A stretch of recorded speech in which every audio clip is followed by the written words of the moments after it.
माझं लग्न उन्हाळ्याच्या दिवसात झालं होतं. उष्णतेमुळे घरातील फॅनमध्ये झोपणं अवघड झालं होतं. सासरीबुवांनी सांगितल्यामुळे मी टेरेसवर झोपू लागले होते. टेरेसवर सासऱ्यांचं अंथरूण आमच्या अंथरुणाशेजारी असायचं. बऱ्याचदा रात्री मला त्यांचा स्पर्श होत असायचा. एकदा त्यांनी मला मच्छरदाणी घेऊन टेरेसवर बोलावलं आणि तेव्हा त्यांच्यासोबत टेरेसवर मी एकटीच होते. सासरीबुवांनी मच्छरदाणी लावण्यासाठी माझी मदत घेतली आणि तेव्हाच त्यांनी मला आत ओढलं. आतून मच्छरदाणी लावत असताना त्यांनी टेरेसवरच्या गार हवेत मागून रात्रभर मी माझ्या सासरी आले तेव्हा माझ्या सासरीबुवांनी माझं स्वागत केलं होतं. फार कमी वयात माझं लग्न झालं होतं आणि ते मी माझ्या मर्जीने केलं होतं. माझ्या सासरी मी, माझा नवरा, मोठे दीर व मोठ्या जाऊबाई होतो. मोठे दीर 40 वर्षांचे होते. संकेत मला म्हणाला होता, माझा मोठा भाऊ हा फक्त माझा भाऊ नाहीये, तो माझ्यासाठी माझ्या बाबांसारखाच आहे. संकेत तर त्याच्या मोठ्या भावाला बाबा म्हणून हाक मारायचा. त्यामुळे मीही त्यांना सासऱ्यांचं नातं लावलं होतं. माझा नवरा आता कुठे 22 वर्षांचा होता. त्याने फार लवकर लग्न केलं होतं. मी आता कुठे 18 वर्षांची पूर्ण झाले होते. मी शरीराने चांगली जाडजूड होते. सासूबाईंपेक्षा माझ्या सासरीबुवांना मी फार आवडले होते. सासूबाई अपंग होत्या. त्या कायम व्हीलचेअरवर असायच्या. त्यामुळे माझं आणि संकेतचं स्वागतही सासरीबुवांनीच केलं होतं. आमचं लग्न होऊन 2 दिवस होत आले होते. तरीही मी आणि संकेत आम्ही दोघेही एकत्र आलो नव्हतो. कारण लग्न झाल्याच्या दुसऱ्याच दिवशी सासरीबुवांनी संकेतला दुकानाच्या कामासाठी बाहेर गावी पाठवलं होतं. सासरीबुवांचं कपड्यांचं दुकान होतं. संकेतने मला सांगितलं होतं की त्याच्या बाबांनी एका छोट्याशा दुकानावरून स्वतःचे 3 दुकान उभे केले आहेत. आता त्यांच्याकडे बरेचसे संकेतच्या वयाची मुलं कामाला होती. माझा नवराही हळूहळू तेच काम शिकत होता. 2 दिवसांनंतर संकेत घरी आला. त्या दिवशी रात्री आम्ही दोघे एकाच खोलीत झोपलो होतो. रात्री संकेतने खोलीचा दरवाजा बंद केला. तोच खोलीचा दरवाजा कोणीतरी ठोठावला. दरवाजा उघडला तर समोर सासरेबुवा होते. त्यांच्या हातात ज्यूसचा ग्लास होता. त्यांनी संकेतला तो ग्लास दिला. त्याने दरवाजातच उभं राहून तो ज्यूस प्यायला. त्यानंतर सासरे तो खाली ग्लास घेऊन तिथून निघून गेले.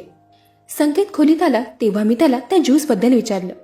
तो तर ज्यूसबद्दल सांगायला मला फार लाजत होता. तो मला म्हणाला, बाबांना माझी फारच काळजी आहे.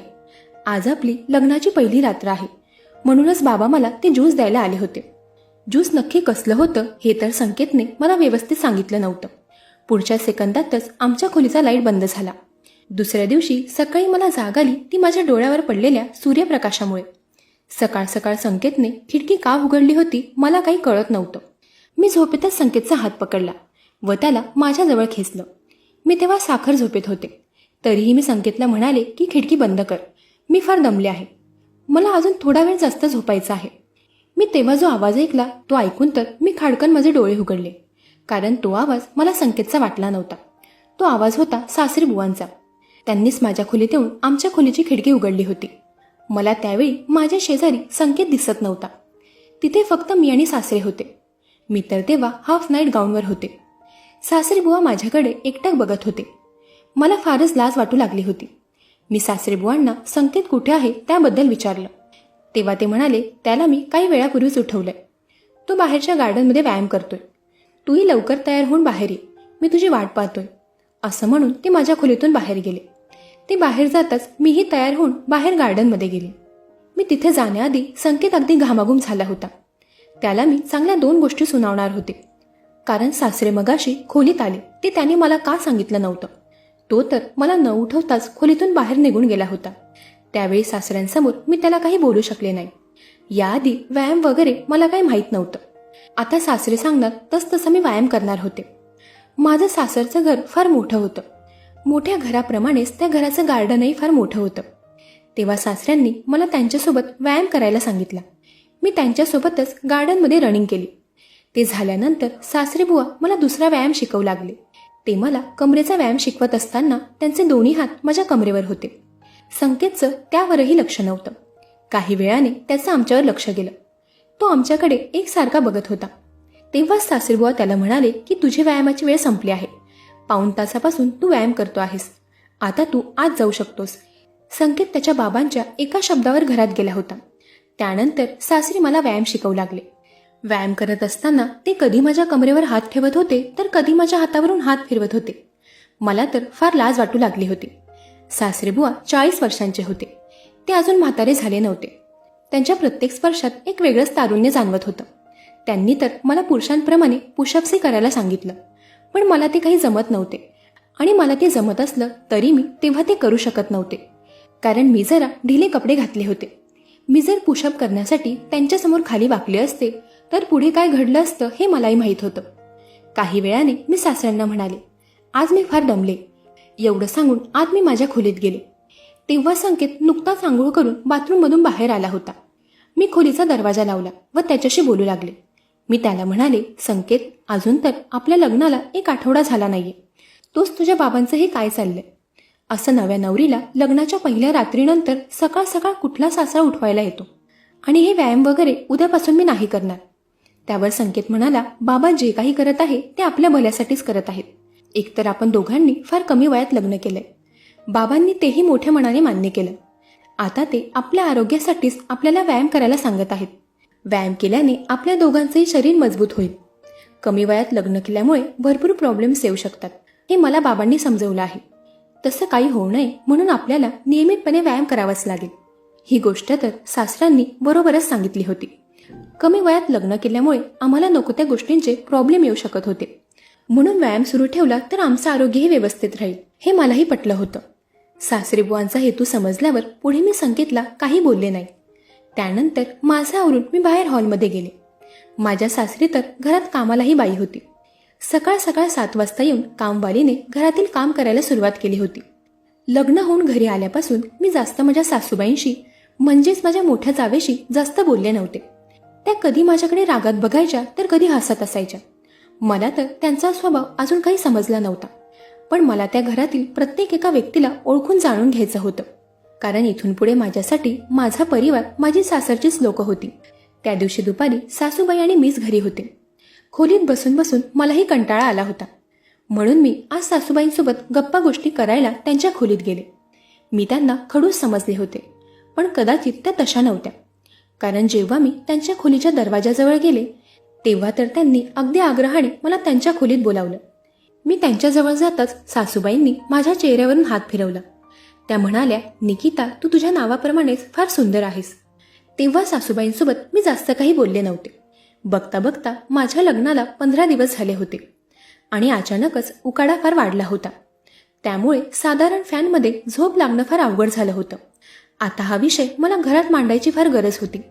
असंच दुसऱ्या दिवशी रात्री आम्ही सगळे एकत्र जेवायला बसलो असताना मी सगळ्यांसमोर वाढत्या तापमानाचा विषय काढला. मी सगळ्यांसमोर संकेतला म्हणाले की संकेत, आता उन्हाळा फार वाढलाय, आपण कूलर वगैरे घ्यायला हवं. तेव्हा संकेताऐवजी त्याचे बाबाच बोलू लागले. ते म्हणाले, कूलर वगैरे घेण्याची काही गरज नाहीये. कूलरची हवा शरीरासाठी हानिकारक असते. आपल्याकडे नैसर्गिक हवा आहे, त्यामध्ये आपण झोपू शकतो. आपल्या एवढ्या मोठ्या घराला फार मोठा टेरेस आहे, आपण तिथे झोपूयात. रात्रीच्या वेळी टेरेसवर छान गार हवा येते, त्या हवेत झोपही चांगली येते. सासरे तर चांगलेच कंजूस दिसत होते.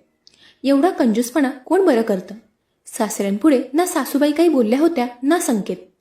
त्यामुळे मीही त्यांच्या होकाराला होकार भरला. आज रात्री तर काही केल्या मी माझ्या खोलीत झोपू शकत नव्हते, कारण फॅन चालू असतानाही मला फार घाम फुटत होता. सासरेबुवांचं म्हणणं किती खरं आणि किती खोटं हे मलाही बघायचंच होतं. खरंच टेरेसवरच्या हवेने चांगली झोप येईल का हे मलाही बघायचं होतं. त्यामुळे त्या रात्री मी टेरेसवर झोपायला गेले. सासूबाई टेरेसवर येऊ शकल्या नव्हत्या, त्यांची व्हीलचेअर तिथे जाऊ शकत नव्हती. त्यामुळे आम्ही तिघेच टेरेसवर झोपायला गेलो होतो. त्या रात्री झोप तर चांगली आली होती, पण रात्रभर मच्छरांनी हैराण केलं होतं. दुसऱ्या दिवशी संकेतला पुन्हा दुकानाच्या काही कामासाठी बाहेर गावी जायचं होतं. तो तिथे गेल्यानंतर तर माझा झोपण्याचा प्रश्न उद्भवला होता, कारण संकेत घरी नसल्यावर मी टेरेसवर जाऊ शकत नव्हते. संकेतने मला टेरेसवर झोपण्याची परमिशन दिली होती. तो म्हणाला, बाबांना अजिबात घाबरण्याची गरज नाहीये. काही केल्या मी माझ्या खोलीत तर झोपू शकत नव्हते.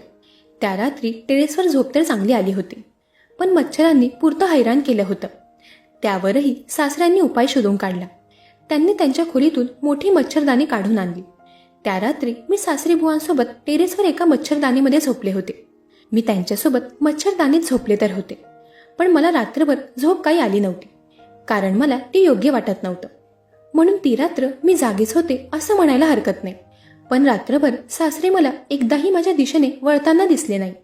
ते त्यांच्या बाजूने एका कोपऱ्याला झोपले होते. परंतु सकाळ सकाळ काही वेळासाठी माझा डोळा लागला आणि थोड्या वेळाने अचानक माझा डोळा उघडला.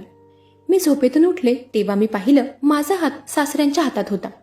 ते दृश्य पाहून मी तर थरथरू लागले होते.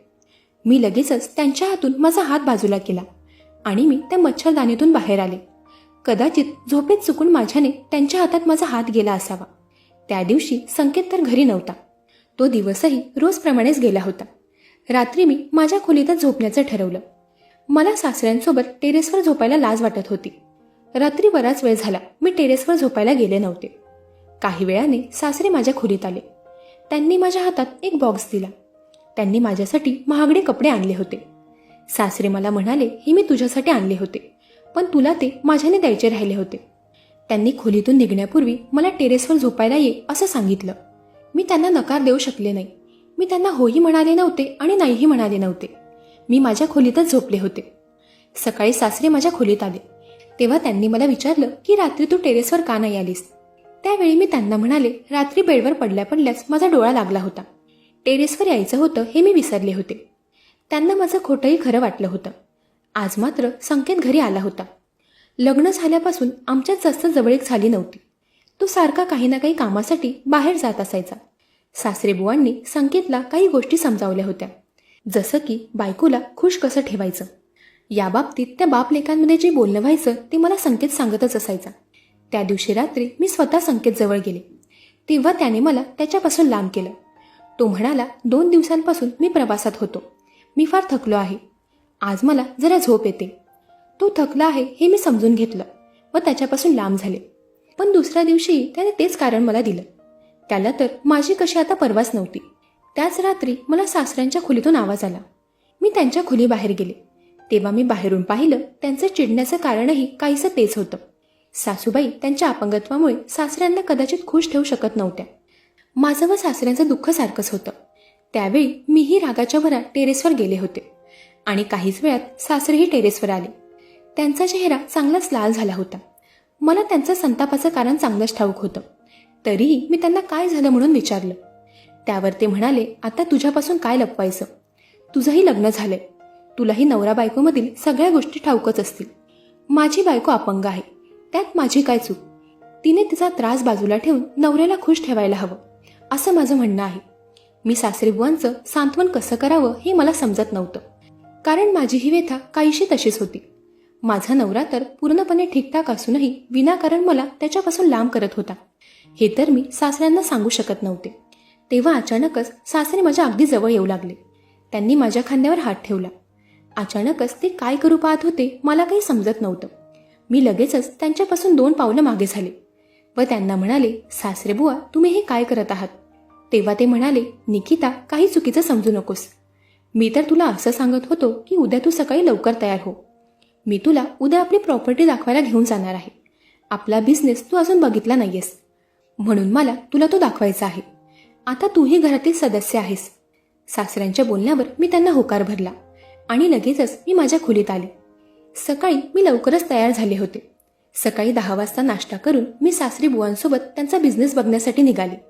त्यांनी मला त्यांचं सगळ्यात पहिलं दुकान दाखवलं. ते दुकान अगोदर फार लहान होतं, पण आता तर त्यांचं एक दुकान म्हणजे जणू अर्धा मॉलच. तसे त्यांचे स्वतःचे 4 दुकान होते आणि ते 4ही दुकान त्यांच्याच नावावर होते. संकेतच्या नावावर तर काहीच नव्हतं आणि हे मला आज माहीत झालं होतं. त्यांच्या प्रत्येकी दुकानात मी एसी बघितले होते. त्यांच्या एका दुकानात तब्बल 7 ते 8 एसी होते आणि घरात एसी लावायला ते विनाकारणच कारण देत होते. पण ते काही असो, त्यावेळी तर सासरीबुवांची प्रॉपर्टी पाहून माझे डोळेच फिरले होते. त्या रात्री संकेत खोलीत असतानाही मी टेरेसवर झोपायला जाण्याचा निर्णय घेतला, कारण संकेत खोलीत असूनही त्याचा काही उपयोग नव्हता. तो जेवण झाल्या खोलीत जाऊन झोपी गेला होता. त्याच्यासाठी बायकोपेक्षा झोप जास्त महत्वाची होती. मग मी तरी खोलीमध्ये माझा घाम गाळत का बरं झोपावं, म्हणून तेव्हा मी टेरेसवर गेले. टेरेसवर सासरीबुवांनी त्यांचं अंथरूण अंथरलंच होतं. मला तिथे पाहून ते म्हणाले, तुलाही आज तुझ्या खोलीत झोप येत नाही वाटतं. हो, आज तर मला आमच्या खोलीत फारच गरम होतंय, त्यामुळे मी इथे आले. सासऱ्यांचं अंथरूण बरंच मोठं होतं. त्यात एकावेळी 2 लोक व्यवस्थितपणे झोपू शकतात एवढं ते होतं. म्हणून तेव्हा मी त्यांच्या अंथरुणात शिरले. मी त्यांच्या शेजारी झोपले होते. आम्ही तेव्हा गप्पा मारत होतो. अचानक माझा हात सासऱ्यांच्या हातावर गेला. माझा हात त्यांच्या हातावर गेला तसा त्यांनी माझा हात पकडला. मलाही माझा हात त्यांच्या हातून सोडू वाटत नव्हता. तेव्हा मी आणि सासरे एकमेकांच्या फार जवळ होतो. मी त्यांना म्हणाले, तुम्ही तुमच्या मॅरिड लाईफमध्ये मला खुश दिसत नाहीये. मी बऱ्याच वेळा तुमच्यातील व सासूबाईंमधील वाद ऐकले आहेत. माझ्यात व संकेतमध्येही असेच काहीसे वाद सुरू झाले आहेत. त्याला त्याच्या बायकोपेक्षा त्याची झोप जास्त प्रिय झालीय. सासरे माझ्याजवळ येऊ लागले. मी त्यांना म्हणाले, मी तुमच्या मुलाची बायको आहे. त्यावर ते म्हणाले, निकिता, आज तू माझ्या जवळ आलीच आहेस तर मला तुला एक गोष्ट सांगायची आहे. निखिलने तुला अजूनही हात लावला नाहीये. रोज रात्री मी त्याला ज्यूस देतो. ते पिल्यानंतर त्याला काही वेळातच झोप येते. तुमच्यात नक्कीच काही झालं नसेल. तू अशी भरदार शरीराची आहे आणि संकेत अगदी बारीक. तुला कसा मुलगा हवा हे मला चांगलंच ठाऊक आहे. पण तू काळजी करू नकोस. आजपर्यंत संकेतने तुला हातही लावला नाहीये. आज तुझी ही माझ्यासोबतची पहिली रात्र समज. सासरेबुवांनी मला जी सत्यता सांगितली होती ती ऐकून मला त्यांचा राग आलाही होता आणि नाहीही. कारण त्यावेळी मी त्यांच्यासोबत जवळीक साधायला तयार होते. संकेत खरंच माझ्यासमोर कुपोषित मुलाप्रमाणे होता. मी शरीराने जरा भरदार होते. संकेत मला जे सुख हवंय ते कधीच देऊ शकत नाही हे मला माहीत होतं. मला हवं असलेलं सुख सासरेबुवा देऊ पाहत होते. तेव्हा हळूहळू आम्ही दोघे एकमेकांच्या मिठीत येऊ लागलो. मी माझ्या साडीपिनला हात लावला तोच माझ्या चेहऱ्यावर एक भला मोठा लाईट चमकला. मी त्या मच्छरदाणीमधून बाहेर आले. तेव्हा मी समोर पाहिलं तर आमच्यावर लाईट चमकवणारा संकेत होता. संकेतला पाहून तर मी फार घाबरले होते. सासरेबुवा संकेतच्या बाजूला उभे होते. संकेत मला म्हणाला, निकिता, हे सगळं काय चाललंय? तू माझ्या बाबांसोबत हे काय करायला निघाली होतीस? तुझं तर माझ्यावर प्रेम आहे ना, मग हे सगळं काय आहे? संकेतने कदाचित आम्हाला एकमेकांच्या मिठीत बघितलं होतं. त्याने माझ्यावर संशय घेण्याआधी मी त्याला सासऱ्यांची सत्यता सांगितली. मी त्याला म्हणाले, मी काहीही केलं नाहीये. उलट मी तर तुझ्या बाबांकडून सत्यता जाणून घेत होते. ते रोज रात्री तुला जे ज्यूस देतात त्यात ते काहीतरी असं मिसळतात ज्याने ते पिल्यावर तुला लगेचच झोप येते आणि म्हणूनच आपल्यात दुरावा निर्माण होतोय. तुझे बाबा आपल्याला जवळ येऊ देत नाहीयेत. त्यावेळी संकेत सासऱ्यांकडे रागात बघू लागला. सासरेबुवा त्यांच्या मुलाच्या नजरेलाही न घाबरता अगदी मान ताट करून तिथे उभे होते. ते म्हणाले, निशा, नीता आणि आता निकिता, अजून तुझे बरेचसे नाव आहेत बरोबर? पण आता तू आमच्या घरात निकिता म्हणून आली होतीस तर मी तुझ्याशी त्याच नावाने बोलेल. निकिता, तू जे काही संकेतला सांगत आहेस ते त्याला आधीच माहीत आहे. मला तर फक्त तुझं सत्य त्याच्यासमोर आणायचं होतं. संकेतला मीच इथे बोलावलं आहे. पुढे ते म्हणाले, आज मी तुला माझा बिझनेस दाखवायला घेऊन गेलो होतो. तो बघितल्यानंतर तुझ्या अचानकच नजर फिरली आणि म्हणूनच आज तू माझ्या एवढ्या जवळ यायला तयार झालीस. मी खूप कसलेला माणूस आहे आणि त्यातल्या त्यात व्यापारी. मी प्रत्येक गोष्टीची खबर ठेवतो. मी वेळोवेळी पेपरही वाचतो आणि तोही अगदी बारीकतेने. काही दिवसांपूर्वी मी तुझा फोटो पाहिला होता. त्यात तुझं नाव नीता म्हणून आलं होतं. तू तुझ्या सुंदरतेच्या जोरावर अशा कमी वयाच्या मुलांना प्रेमाच्या जाळ्यात अडकवतेस. त्यांच्याशी लग्न करून नंतर तू त्यांच्या प्रॉपर्टी हडपण्याचं काम करतेस. संकेतच्या नावावर 1 रुपया प्रॉपर्टी नाहीये हे माहीत झाल्यावर तू माझ्याशी जवळीक साधू लागलीस. तुझी सत्यता मला समजली तेव्हाच मी संकेतला सांगितलं होतं. पण तो तुझ्या प्रेमात वेडा होता. त्याला माझ्या बोलण्यावर विश्वास झाला नव्हता. तू तुझं वयही खोटं सांगितलं आहेस. तुझं खरं वय वर्ष 24 आहे. सासरेबुवांसारखा एवढा शातीर व्यक्ती आजपर्यंत मी माझ्या कामात कधीही पाहिला नव्हता. त्यांना तर माझं खरं वयही माहीत होतं. आज पहिल्यांदा काट्याची भेट झाली होती. पण मीही हारणारी नव्हते. मी संकेतला म्हणाले, मी तुझ्याशी लग्न केलंय. मी कोर्टात जाऊन माझे सगळे हक्क घेऊनच राहीन. मी तुला सहजासहजी सोडणार नाही. मी त्यांना घाबरवत होते पण ते अजिबात डगमगले नव्हते. मी तर स्वतःला फार शातीर समजले होते. पण माझ्यापेक्षा सव्वाशेर मला कोणी भेटेल असा मी कधीही विचार केला नव्हता. त्या सव्वाशेर सासऱ्याने आधीच पोलिसांना खबर केली होती. त्याने माझ्या परतीच्या प्रवासाची आधीच सगळी तयारी केली होती. मला पोलीस घेऊन जात असताना तो म्हणाला, तू माझ्या मुलावर कुठलीही केस टाकू शकत नाही कारण त्याने अजून तुला एक बोटही लावला नाहीये. मी जो पैसा कमवण्याचा मार्ग निवडला होता त्यावर काही वर्ष मी फार मजा मस्ती केली. फार पैसाही कमवला. पण शेवटी शेरला 1.25 मिळाला होता. माझ्या सुंदरतेचा उपयोग मी पैसे कमवण्यासाठी करू पाहत होते. पण ज्या ज्या मुलांनी माझ्यावर खरं प्रेम केलं त्यांना मी धोका दिला होता. कदाचित त्याचीच शिक्षा मला मिळाली होती. मंडळी, आजकाल कमी वयातील मुलं नको त्या गोष्टींना प्रेम समजून बसतात आणि अगदी चुकीच्या व्यक्तीला आपल्या आयुष्याचा जीवनसाथी बनवतात. त्यांच्यावर विश्वास ठेवतात. पण बऱ्याच वेळा त्यांची अशा प्रकारे फसवणूक होऊ शकते हे त्यांना माहीत नसतं. त्यामुळे परस्पर कोणाशीही विवाह करण्याआधी एकदा आपल्या घरातल्या थोड्या मोठ्यांशी बोलणं गरजेचं समजा. घरातील मोठे नेहमीच आपल्याला एक मोलाचा आणि चांगला सल्ला देतात.